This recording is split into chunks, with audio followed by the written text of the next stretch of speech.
Hello, ఈరోజు నేను అరటి పువ్వుతో కర్రీ చూపిస్తున్నాను. లాస్ట్ వరకు నా వీడియో ఫాలో అవ్వండి. అరటి పువ్వు ఇలా ఈ విధంగా ఇప్పుకొని ప్రతి లోపల నుంచి కాడాను ఆ వైట్ది తీసేస్తాము. ప్రతి ఒక్క తెలుగే చేసుకొని క్లీన్ చేసుకోవాలి. లాస్ట్కి కాడ కూడా ఉంటుంది, అది కూడా కట్ చేసుకోవాలి చిన్న చిన్న ముక్కలు. అంతా కట్ చేసి ఈ విధంగా కట్ చేసుకోవాలి గుండగా. కడాయి తీసుకొని కడాయిలో వాటర్ వేసుకొని పసుపు వేసుకుంటాం. ఆ పసుపులోని అరటిపు కడిగింది వేసుకొని 2-3 grams బాయిల్ వచ్చిన వరకు బాయిల్ చేసుకున్నాక వడగెట్టేసుకోవాలి. అది వాటర్ అంతా స్ట్రెయిన్ అయిపోయిన తర్వాత ఒక సైడ్ని పెట్టాక కడాయి వేసుకొని కడాయిలోని ఆయిల్ వేసుకోవాలి. ఆయిల్లోని ఉల్లిపాయలు వేసుకొని పచ్చిమిరపకాయలు, దాంట్లో మసాలా చేసుకుంటాము. మిరియాలు, ఇలాచి, లవంగా, దాల్చిన, గసగసాలు, కొబ్బరి ముక్క, అల్లం, వెల్లుల్లిపాయ వేసుకుంటాం.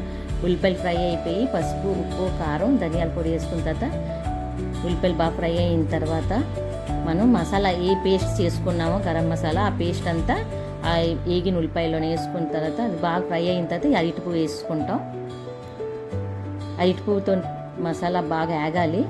ఆయిల్ సైడ్కి రిలీజ్ అయిన తర్వాత ఏ జార్లో మనం మసాలా పేస్ట్ చేసుకున్నాం కదా అదే ఆ వాటర్ అందులో వేసుకుంటే బాగా దగ్గరికి ఫ్రై అయిన తర్వాత ఆ ఆయిల్ అంతా రిలీజ్ అయిన తర్వాత కడాయి నుంచి తీసుకొని కొత్తిమీర వేసుకొని సర్వ్ చేసుకోవాలి. నా వీడియో నచ్చినట్లయితే please like, share and subscribe.